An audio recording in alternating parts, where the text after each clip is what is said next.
Good evening, everyone. Welcome. Today, you're going to watch a fantastic virtual play in front of your very eyes.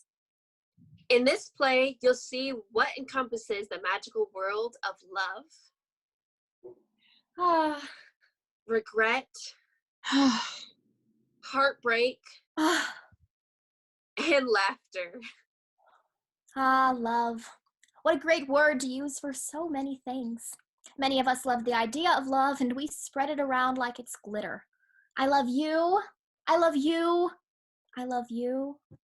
Days come and days go, but eventually reality starts to set in and you begin to wonder, is this person really worth my time and effort? Do they deserve the many tears I shed for them? The many late nights trying to reach them. the many good morning, good night texts, The many happy moments that I won't get back, or the many letters we wrote. or the many letters we wrote. The many letters we wrote. Or the many letters we wrote. Because I gave them to you. Because I gave them to you. Because you got them from me. Because you got them from me. Each letter, each paragraph was written for you. It was always for you. The amount of times we spent with each other encapsulated in these stupid letters I gave you. Snapshots of moments encased in pen and shrouded with uncertainty. That's how it's always been. That's how it's always been. Since the beginning of time, we've tried to put our love into words. Since before Shakespeare's time, actually.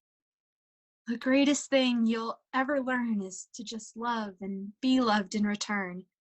Moulin Rouge, 2001. You had me at hello. Jerry Maguire, 1996. You get the point. It's so hard to put it into words. Like, how do I feel if I barely know myself? But tonight, we're going to be showing you a few new people trying to express themselves as much as possible. They have nowhere to turn but sonnets and Shakespeare. Through various FaceTime conversations with their significant others, letters they will be writing, or just an outward expression of that internal feeling called love. And we are your storytellers for this evening, and we will tell you their stories. We will show you their truth as Piper Riley, As Lily Dieter, As Jessica Hewitt. As Carrie Vicker. It all started on a Saturday night at a bonfire. Wednesday morning, waking up next to them. Thursday afternoon after our lunch date. After 2 years of wondering where to go. He kissed me and ignited my smile like a little kid. He caressed my soul and made me feel at one with the ocean. He made me feel like I was walking on air. He saw me for who I really was. He saw what he wanted to see, young laughter. He saw what he wanted to see, young laughter. He saw what he wanted to see, young laughter. He saw what he wanted to see, young laughter. We begin with young love and laughter, the beginning of all lovely and estranged relationships. Shakespeare wrote these throughout his life, and it is very telling how people handle new relationships in the beginning of their lifetime and near the end of it.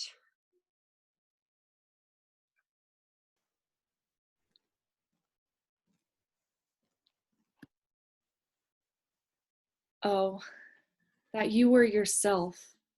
But love, you are no longer yours than you yourself here live. Against this coming end you should prepare, and your sweet semblance to some other give. So should that beauty which you hold in lease find no determination, then you were yourself again after yourself to cease. When your sweet issue your sweet form should bear, who lets so fair a house fall to decay, which husbandry and honor might uphold, against the stormy gusts of winter's day and barren rage of death's eternal cold?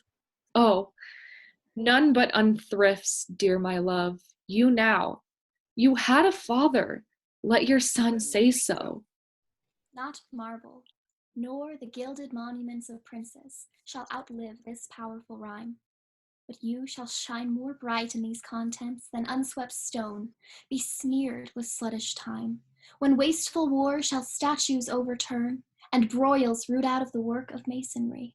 Nor Mars his sword, nor war's quick fire shall burn the living record of your memory. 'Gainst death and all oblivious enmity shall you pace forth. Your praise shall still find rue, even in the eyes of all posterity, that wears this world out to the ending.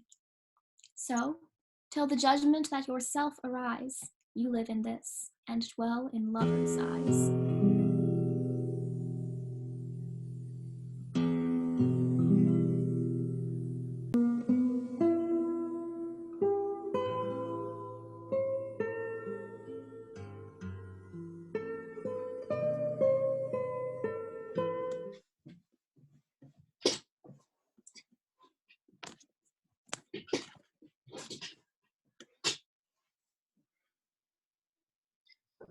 Those hours that with gentle work did frame the lovely gaze, where every eye doth dwell will play tyrants to the very same, and that unfair which fairly doth excel. For never lasting time leads summer on to hideous winter, and confounds him there, sap checked with frost and lusty leaves quite gone, beauty o'ersnowed and bareness everywhere. Then, were not summer's distillation left a liquid prisoner pent in walls of glass, beauty's effect, beauty were bereft, nor it nor no remembrance what it was. But flowers distilled, though they with winter meet, least but their show, their substance still stands sweet.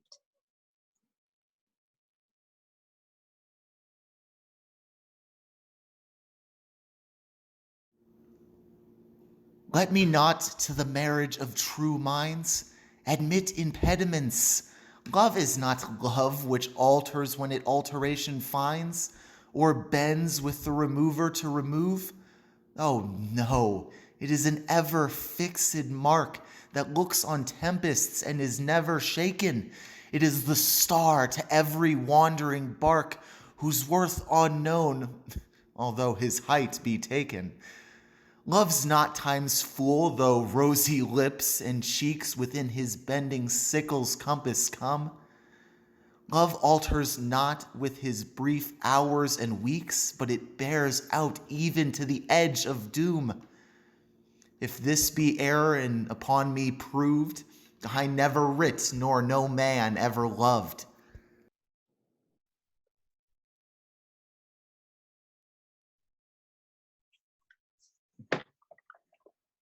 Love is too young to know what conscience is. Yet who knows not, conscience is born of love? Then, gentle cheater, urge not my amiss, lest guilty of my faults thy sweet self prove. For thou betraying me, I do betray my nobler part to my gross body's treason. My soul doth tell me, my body, that he may triumph in love. Flesh stays no farther reason, but rising at thy name doth point out thee as his triumphant prize. Proud of this pride he is contented thy poor drudge to be, to stand in thy affairs, fall by thy side. No want of conscience hold it that I call her love, for whose dear love I rise and fall.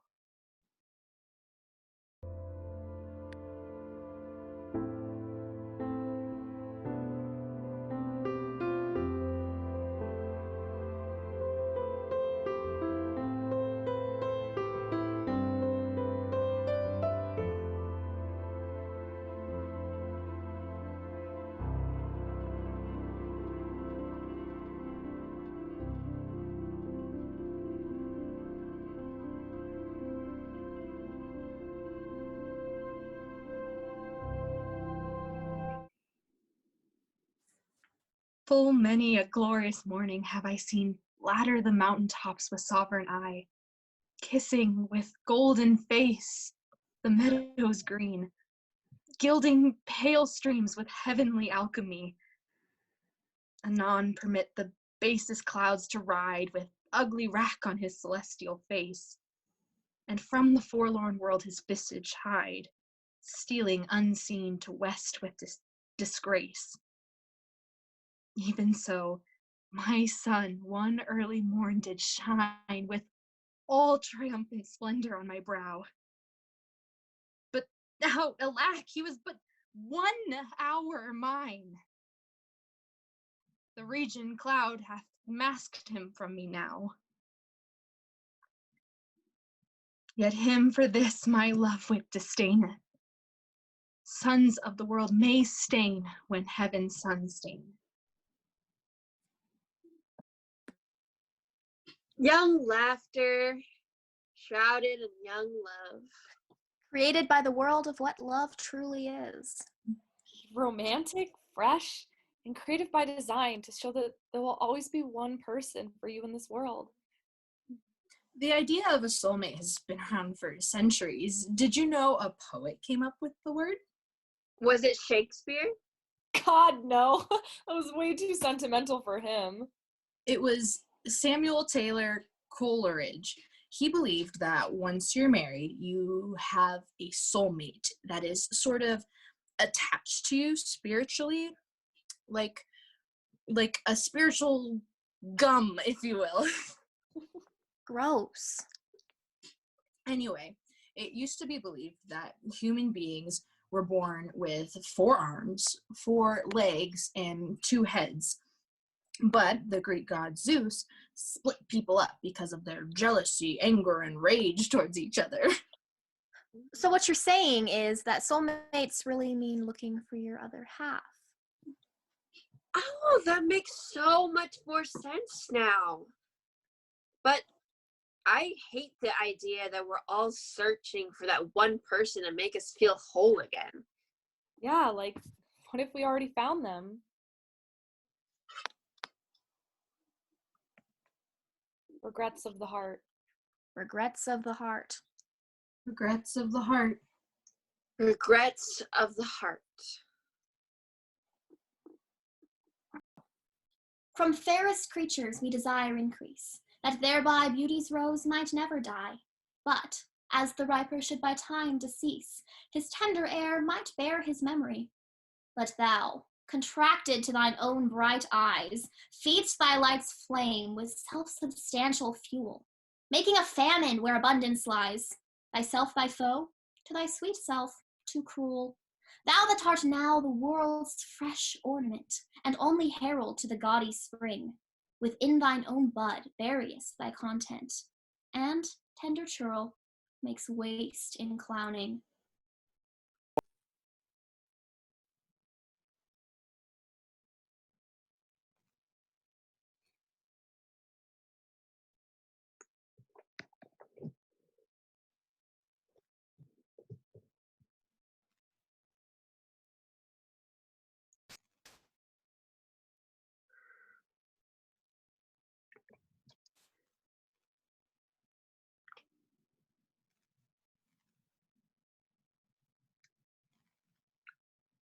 Against that time, if ever that time come, when I shall see thee frown on my own defects, when as thy love hath cast its utmost sum, called to that audit by advised respects, against that time when thou shalt strangely pass, and scarcely greet me with that sun thine eve, when love, converted from the thing it was, shall reasons find of settled gravity, against that time me here, within the knowledge of my own desert, in this my hand, against myself afreer, to guard the lawful reasons on thy part, To leave poor me, thou hast the strength of laws. Since why to love? I can allege no cause.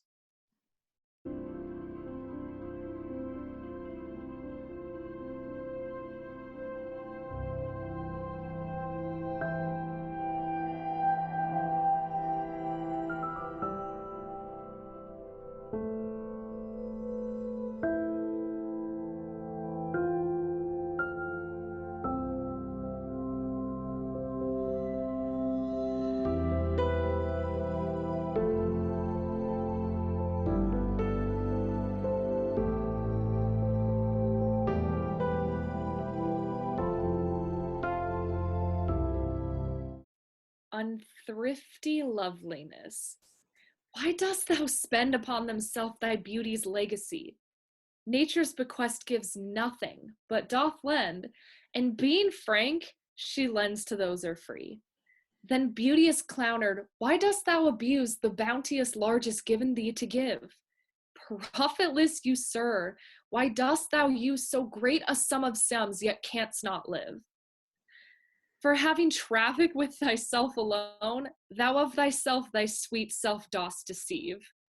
Then how, when nature calls thee to be gone, what acceptable audit canst thou leave? Thy unused beauty must be toned with that, which used lives the executor to be. Like as the waves make towards the pebbled shore, so do our minutes hasten to their end. Each changing place with that which goes before, in sequent toil all forwards do contend. Nativity, once in the main of light, crawls to maturity, wherewith being crowned, crooked eclipses 'gainst his glory fight. And time that gave doth now his gift confound. Time doth transfix a flourish set on youth, and delves the parallels in beauty's brow, feeds on the rarities of nature's truth, and nothing stands but for his scythe to mow. And yet, to times in hope, my verse shall stand, praising thy worth, despite his cruel hand.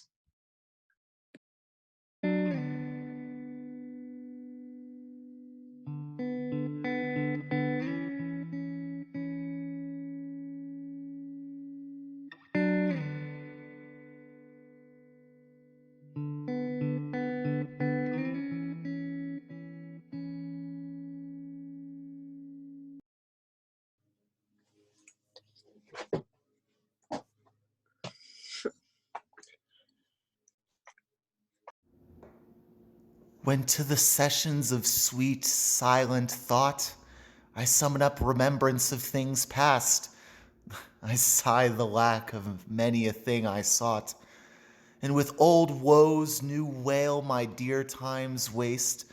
Then can I drown an eye, unused to flow from precious friends, hid in death's dateless night, and weep afresh love's long since cancelled woe, and moan the expense of many a vanished sight. Then can I grieve at grievances foregone, and heavily from woe to woe tell o'er the sad account of fore-bemoaned moan, which I knew pay as if not paid before. But if the while I think on thee, dear friend, all losses are restored in sorrow's end.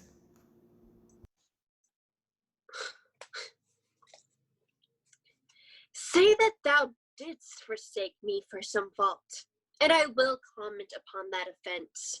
Speak of my lameness, and I straight will halt, against thy reasons making no defense. Thou canst not, love, disgrace me half so ill, to set a form upon desired change, as I'll myself disgrace knowing thy will. I will acquaintance strangle, and look strange, be absent from thy walks, and in my tongue thy sweet beloved name no more shall dwell, lest I too much profane do it wrong, and haply your old acquaintance tell. For thee, against myself I'll vow debate, for I must never love him who thou dost hate.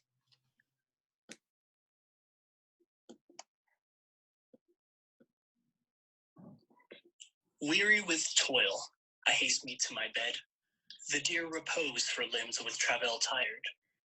But then begins a journey in my head, to work my mind when body's work's expired. For then my thoughts, from far where I abide, intend a zealous pilgrimage to thee, and keep my drooping eyelids open wide, looking on darkness which the blind do see. Save that my soul's imaginary sight presents thy shadow to my sightless view, which, like a jewel hung in ghastly night, makes black night beauteous and her old face new. Lo, thus, by day my limbs, by night my mind, for thee and for myself, no quiet find.